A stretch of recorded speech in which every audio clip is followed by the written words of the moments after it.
Chris, what have you found? We've found our bedding for the Secret of Change adventure.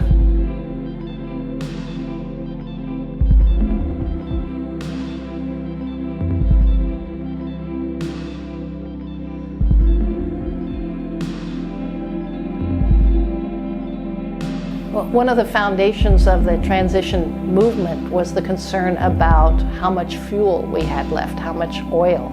It wasn't really as broad as global climate change. So what transition was founded on has already exploded and much wider than it ever was before. And I think what's most important is that we get things done, however we do that. We are under false impressions as far as the security of our current food system. 1 in 5 people here are undernourished. We're living in a desert, running out of water, and eventually it's not even going to be available at any price. Homelessness is a really big issue, and a lot of it has to do with a lack of affordable renting stock. Transportation systems that we have are not filling the need. If the Cascadia subduction zone earthquake were to happen while you were visiting here, there would be a complete disruption of everything. I was totally overwhelmed with this feeling that I needed to do something. We need to change how our communities are working. Change is difficult, and to do it in a positive context where people go, I'm enjoying myself, I'm with other people, this is fun, this is interesting.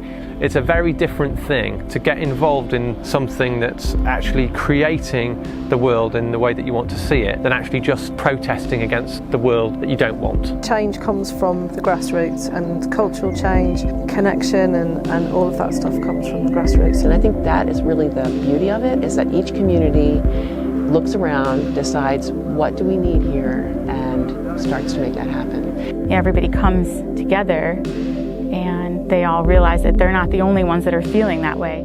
If you're conscious and you're aware and you understand what's coming at us, it's the only thing to be done with our time. We are all like the fingers of one hand. The hand is one, the fingers are all different and all needed and all important. Each has a role. I think that's the spirit of connectedness. There's just so much energy and worldwide movement that I have never seen. I'm 53. I'm not afraid of my community, and transition has been a big part of this. If I'm making a personal choice right now, the only person that's going to defeat that is myself. And so if each of us have that mindset, there's nothing that can stop that change. You do not need to wait for anybody's permission. If we're going to wait for permission, we're going to be here till the cows come home. Go now, take it, run with it. Do something, be bold, be imaginative, be creative, just get on with it.